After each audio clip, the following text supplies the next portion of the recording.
Hanggang sa free agency ba naman ginagamitan ng IQ ni LeBron. Lumilinaw na kung anong team talaga ang gustong puntahan ni LBJ. Sinecure na ni Donovan Mitchell ang kanyang future sa Cleveland Cavaliers matapos pumirma ng $273 million contract for 4 years. That's about $68 million per year para sa isang player na hindi pa nakakatungtong ng NBA Finals. Kung nagantay pa ng isang taon si Donovan Mitchell, pwede pang pumalo ng $350 million supermax extension na magiging kontrata niya sa Cleveland Cavaliers for 5 years. Mas mataas ng 18 million mga idol sa nakuha niyang kontrata sa ngayon, pero napakatalino din itong si Donovan Mitchell. Hindi na niya inantay ang susunod na taon para pumaldo pa. Idagdag pa natin to mga idol dahil ang kanyang final year sa kanyang kontrata, which is the 2030 to 2031 season, ay may kasamang trade kicker. Ibig sabihin yan kung sakali mang ma-trade siya sa season na yan,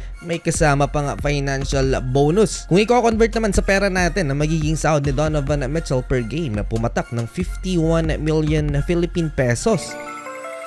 Disclaimer lang mga idol, walang koneksyon ng pagpasok ng Cleveland Cavaliers sa Eastern Conference Finals kaya nakakuha ng ganito kalaking sahod si Donovan. Merong formula na sinusunod based on salary cap rules. Kung financial security ang ginawa ni Donovan Mitchell, ganun din naman si James Harden. Matapos niyang i-decline ang kanyang $42 million player option dahil gusto ni James Harden ng long-term contract din, multi-year deal with Cleveland. Kahit sabihin natin nag-take ng 14 million pay cut si James Harden, at least secured na kanyang future hanggang sa mag 40 years old siya mga idol. May sasahurin pa rin itong si James Harden kung sakali mang makakuha siya ng 4-year deal. Pero pwede pang magbago yan mga idol habang naghihintay kay LeBron James.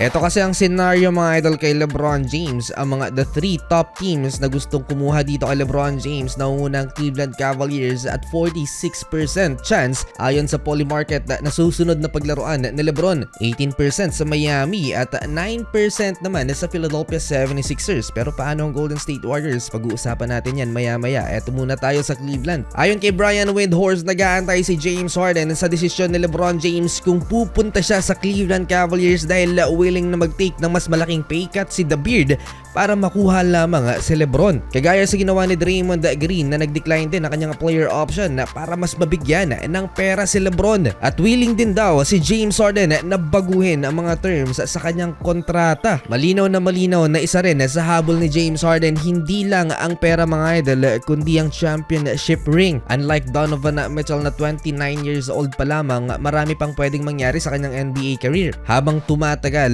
lumilinaw na iilan na lamang ang option ni LeBron James na gusto niyang paglaruan sa susunod na season.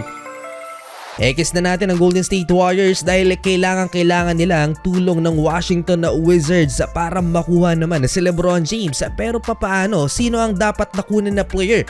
Basic na basic yan mga idol. Walang iba kundi si Anthony Davis. Pero ang problema naman ng Golden State, walang balak na i-trade si Anthony Davis papunta sa Golden State. Pero na totally sarado ang pinto ng Washington Wizards sa pag-trade kay Anthony Davis. Nakuha nila si AJ Debinsa, ang number 1 overall pick. Meron pa silang Trae Young and Alex Sor. Nagigets yun ng Washington Wizards. Tumatanda si Anthony Davis at bumababa ang kanyang trade value. Ayon kay Shams Charania, pwedeng magbago ang isip ng Washington Wizards kung mag-offer ng hindi matatanggihang trade package for Anthony Davis ang Golden State. Merong tatlong dapat i-consider ang Dubs mga idol para matuloy ang trade na yan at hindi tanggihan ng Washington Wizards. Ito for example, kapalit ni Anthony Davis, ibigay nila si Jimmy Butler, Brandon Podziemski, 2027 first round pick and protected at 2029 first round pick top 4 protected, at isama na rin natin ang 2028 pick swaps. Yan siguro hindi na matatanggihan ng Wizards yan na merong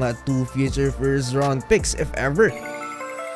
Ekis na natin ang Golden State Warriors dahil completely wala na sila sa usapan sa pagkuha kay LeBron James. Napakatalino nitong ginagawa ni LBJ. Maging dito mga idol sa free agency, ginagamitan ng IQ. Ino-observe ng team ni LeBron James at ni LBJ mismo mga idol ang mga nangyayaring trades at free agency signings. Dahil kung hindi pa na-trade itong si Jaylen Brown sa Philadelphia 76ers, hindi lalabas sa listahan itong Philly mga idol na gustong paglaruan laruan ni LeBron next season. As of now, wala nang superstar ang napapabalita nga mate-trade dahil nangyari na nga yung kay Jaylen Brown at kay Giannis Antetokounmpo. So sa tingin ko wala nang inaantay itong si LeBron James. Binabalanse na lamang niya kung sino ba talaga at anong team ang pupuntahan niya next season. Disclaimer din na based on facts ang pinag-uusapan natin dito at galing mismo kay Shams Charania ang report na to. This is somewhat a true free agency for LeBron James because he didn't go into it with a calculation in mind, a plan in place. The Sixers got Jaylen Brown.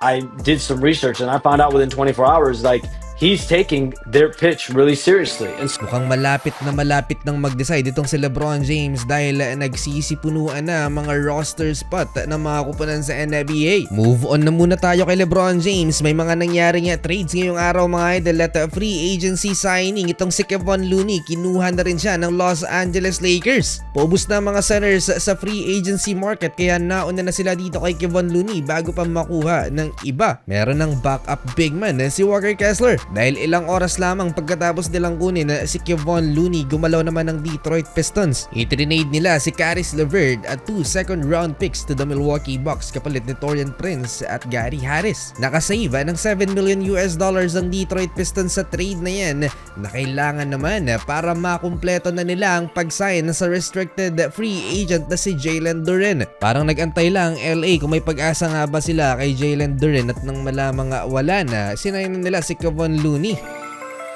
Meron ding nangyaring 6-team trade mga idol ngayong araw. Involve itong si Chris Middleton na nagbabalik Washington Wizards via sign and trade from Dallas Mavericks, habang na-acquire naman ng Memphis Grizzlies si Isaiah Stewart, D'Angelo Russell from Washington, AJ Johnson and the future first round picks, 2 future second round picks and the pick swaps. Daming nakuha ng Memphis Grizzlies kapalit ni Santi Aldama mga idol. Meron pa nga draft capital 2030 first round pick via the Golden State Warriors.